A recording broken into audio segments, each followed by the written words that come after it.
What does it mean to have played such a role in people's lives spanning decades at this point in this community?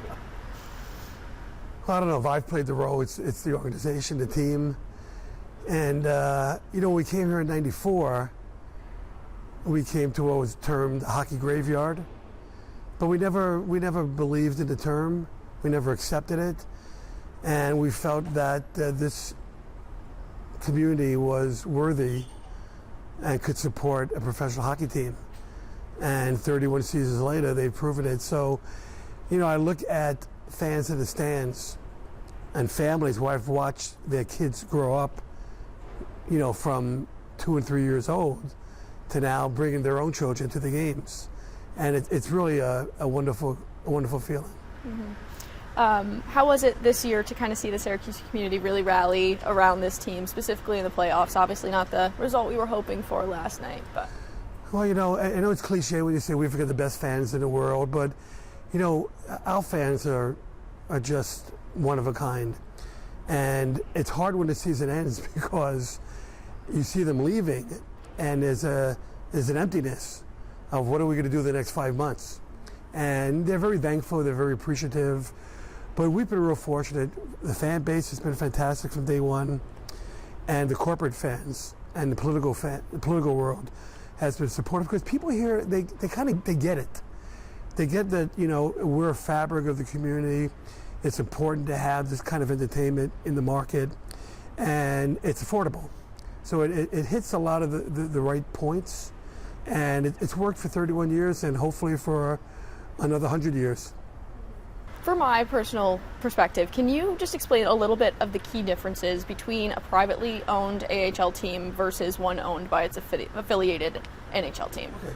That's a great question. So in our league, there are 32 teams, and it's kind of going back and forth between independent owners and NHL owned. So right now we're at 12 independents and 20 NHL owned. And really, most NHL teams will have a separate staff for their American League affiliate that they own. There is some overlap on the NHL end. People tend to think that when the NHL owns it, that it's more of a developmental team and less important to make money, and that the independents are in it to make a profit, which I think all businesses are. But for us, we work hand in hand with Tampa. So we term it, we're one organization. We get a lot of feedback from them on the business side. We provide them input on the hockey side. I'm in Tampa every 4 or 5 weeks, meeting with them, going to games. So, meeting with their owner, the team president, Steve Griggs, the GM, Julian Brisbois. So it's very cohesive unit. And so for us, we don't look at it as independent and separate from the NHL team. We look at it as one organization. We're here to help get their players to the next level. But we're here to run a business and an entertainment business. So, it's a mixture of both. Mm-hmm. So with the independent ownership, there are decisions and kind of flexibilities that you have as an owner that don't necessarily apply to those teams that are owned by the NHL affiliates. Is that correct to say? Well, so in our agreement, for instance, any business decision that comes from the league standpoint or even from our team, it's made by Syracuse. If there's a hockey issue, if there's a ruling on hockey that the league may want to change, we went to a shootout a number of years ago. That's a hockey factor. We'll always consult with our partners in Tampa because that's their niche. They're hockey people, so they know what's best for the hockey. As much as we know hockey, we will always defer to them. So it's a fine line, but it's something that is always open to discussion, and it's clear, what roles we play. Mm-hmm. So being independently owned allows you to be a little bit more by Syracuse and for Syracuse. Oh yeah, we've had affiliates beginning with Vancouver. From Vancouver went to Columbus. From Columbus we had a short stint with Anaheim, and now we've been with 13 years with Tampa. But we've always been the Crunch. We weren't the Syracuse Canucks. We weren't the Syracuse Blue Jackets or Ducks. we've always kept our brand, and there are independent teams that adopt the parent club's name. I mean, look what happened in Utica. They went from the Comets to the Devils. Now the Devils, I take that back, own Utica, right? But in Providence, you've got the Bruins, affiliated with Boston, but owned by Providence. But in Hershey, independently owned, they're not the Capitals. They're the Bears. So it kind of goes back and forth. We liked having our own brand, our own identity. We've taken the colors of our partner. It is convenient for the players with the pants and the gloves and other things. And, but our logo and everything we do will always be Crunch. As fans know, this is a business too. How are the Crunch positions financially for the future? The unexpected can always happen, as we saw with things like COVID. Are you confident the Crunch are preparing to weather unexpected challenges? Oh, yeah. I mean, if anything, COVID was the greatest test for any sports owner. And we were one of the teams that played through it. We were fortunate to have a great partner in CNY Central with you guys that televised, all of our home games that season, which made it easier for us to work with our partners to help support the operation. That was challenging to every sports team, but we survived. We got through it. It was not easy, but I've been blessed to have a great staff. A lot of people have been with us for multiple years, which is fairly unusual on the minor league level. We've had people move on to different jobs, both with Tampa, with the National Football League teams, which we encourage as well. But no, we're solid. Business is good, but it could always get better, right? In 2027, we're talking a little bit about the Lightning in Tampa Bay. That team affiliation kind of is up in 2 years. Hearing from fans last night, they've been really pleased with this partnership. I mean, you see just as many Tampa jerseys walking through these halls as you do Crunch jerseys. How soon do conversations happen regarding whether that will continue, and especially with recent changes to that NHL team's ownership? Yeah, I mean, we'll be with Tampa long term. I've met the new owners. Jeff Vinnick, the owner, still has controlling interest, I think, for the next 3 years. But I've had the opportunity to spend time with the two majority owners, who are great guys. I was with them 2 weeks ago at the home opener, the playoff home opener for Tampa, at a party we were invited to prior to the game. And I'm very close with Steve Griggs, who's the CEO of Vinnick Sports. I've got a long partnership with Julian Briswell, Matthew Darch, one of the assistant general managers, played here when he was with Columbus in 2000. So it's a very comfortable relationship. But like anything, it's negotiation, right? And, Julian's a negotiator, I negotiate, but, we love Tampa, they love Syracuse. And it's one of the model partnerships in the American League. And you'll ask other teams, and I don't want to use the word envious, but we're just so close. I mean, whenever I'm in Tampa, I'll go to lunch, dinner with Julian, his wife. It's more than just a business relationship. It's going far beyond that. So there's no concerns then going forward? None whatsoever. You speak about the closeness. Obviously, that's a great thing in a business relationship, but Syracuse and Tampa are over 1,000 miles away. There's conversations kind of all over sports of kind of the minor league teams going closer to that affiliated big league team. Is that at all a concern, or are you happy where you are? I know the majority of the AHL is here in the Northeast, so that makes it more convenient, but... Well, before Tampa came to Syracuse, they were in Norfolk, which is considerably closer to Tampa than Syracuse is. And the issue they had there was the travel for their players. They were on a bus all the time. So their ability to practice and develop properly was severely hampered. So at the time Julian was the assistant general manager, he wanted to get to a market like Syracuse, where the team was important to the community, where the players were practicing in their home facility often, where they were sleeping in their own bed and being with their families. So that's the real positives. I mean, We're 40 miles from Utica. We're an hour and a half from Rochester. We're 2 hours from Wilkes-Barre. Even a trip to Toronto is a bus ride for 4 hours. So, none of our teams fly private here.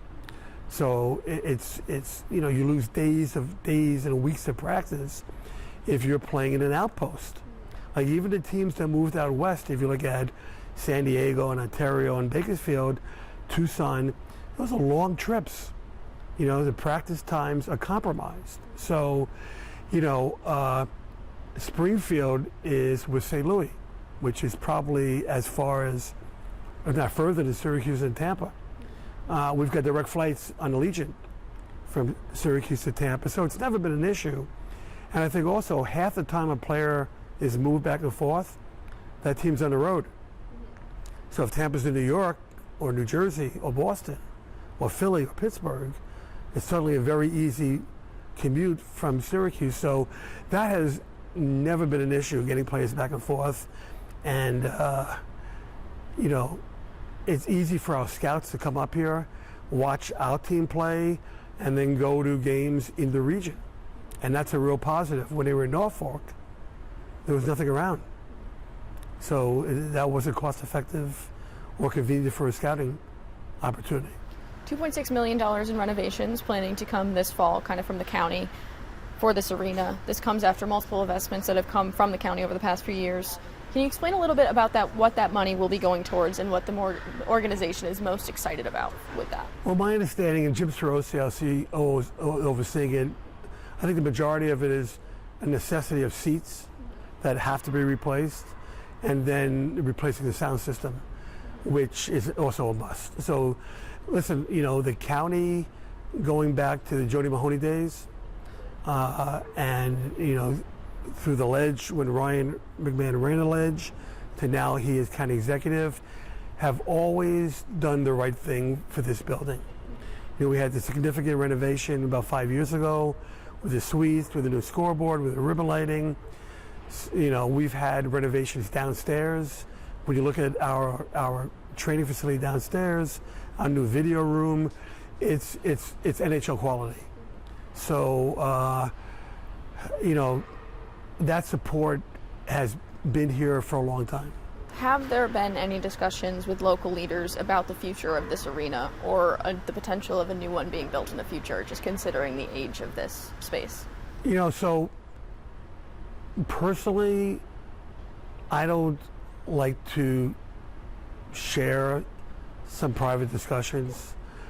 I think that as a community, long term, it's in the best interest to have a state-of-the-art arena. And I think that is shared not by just the Crunch or by political figures, but probably by everybody, and a facility that would be multi-purpose for multiple teams, for events that are unable to get here because of the size and the aspects of this building. So, the county has always done the right thing by the community, and I think they'll continue to do that. Mm-hmm. And when you speak on those events that can't fit here, thinking like concerts in the winter, some that might be going to like the amphitheater in the summer, but really don't have that space to be in Syracuse winter time. Yeah, and listen, you have a limited amount of shows that are appropriate for the dome, right? And I think like we have Metallica, they've had Billy Joel, but those are 1, 2, maybe 3 tops a year, But you've got acts that are 8,000 to 10,000 seat shows that have really nowhere to go once they go from Buffalo down to New York City. Right, because Rochester and Buffalo are really considered the same market, and you don't want them passing here. You want them stopping here because the market is growing. The county's done a great job. I mean, just look at Micron is the example people talk about, but there's a lot more going on in development here. And I've been coming here now for 32 years, and I've never seen this many cranes. and this much activity, and it's great to see. You know, this city is booming, and there's going to be an influx of people moving in. We're going to need probably new schools, more restaurants, more entertainment. So I think the timing is right. Absolutely.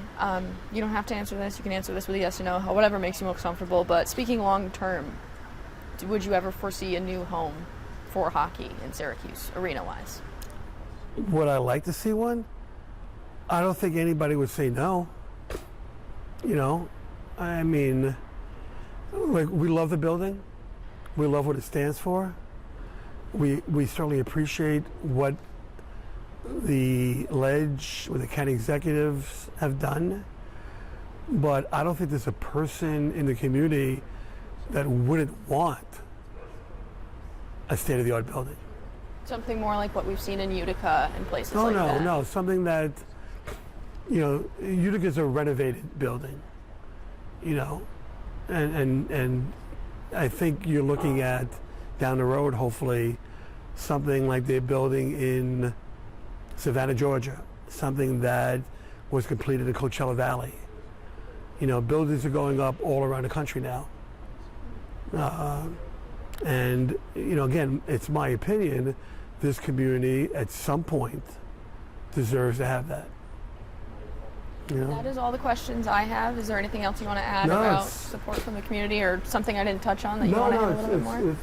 They're all good questions. I mean, you know, there are things obviously that, you know, conversations that I had in private that you know, whether I say them in private or said to me, that I have to respect that. And but people underestimated this market and the people in the market, you know, because there was I think a 7-year period where 4 hockey teams came and left. And, you know, even our first 3-4 years, people were spreading rumors that we were leaving, you know, which was never valid, right? And this is one of the best markets in the league, pound for pound. Like, we're one of the smallest now. And we went from, when we first came into the league, there were 16 teams, but you had teams in Cornwall, Ontario, Cape Breton, PEI, St. John's, you know, Binghamton, you had smaller markets. So we were a mid to big size market. Now we're in a league with Chicago, San Diego, Toronto, you know, Calgary, Manitoba, Dallas. We're a small market now, you know. I love it here. And you know, it's kind of like being Green Bay. Like I always say, even though we're not community owned, we're like, people feel they own the team.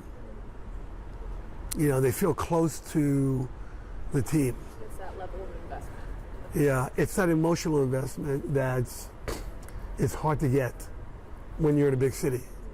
So I used to go to the Ranger games. I didn't feel that they cared about me. They cared about my money. But I think our fans know we care about them. And that's important. Yeah, and I think that's what we're trying to do here. Like, this conversation just coming off the end of this season, kind of just giving fans just more of a glimpse as to the thought process that's going into this team, just to know where they stand in the future. Yeah. You know, and when I left yesterday, so many people came up to me, and they do every game, which is kind of, I find,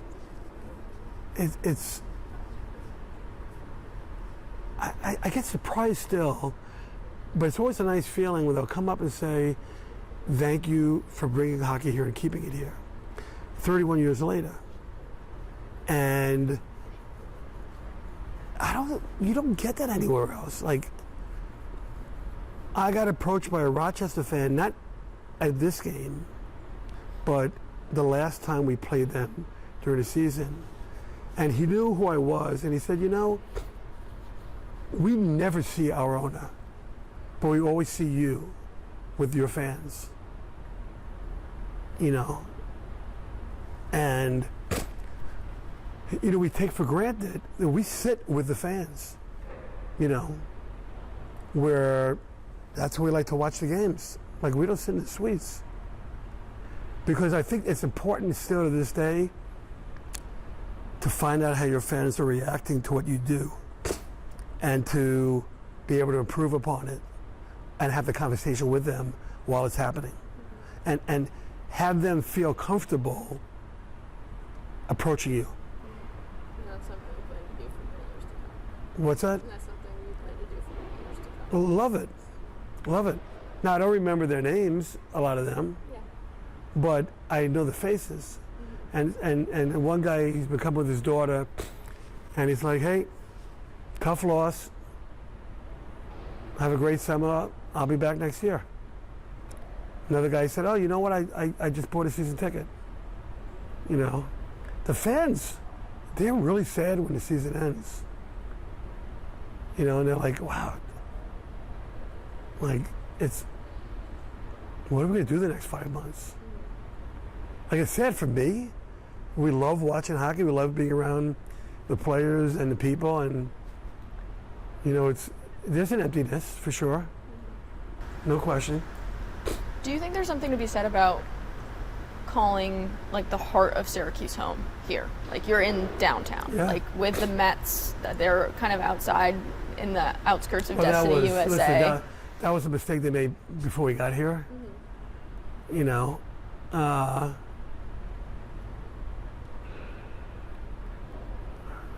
like, every downtown wants to become vibrant. I mean, every city wants to build their downtown. And if we could play a role in that, then that's a good thing.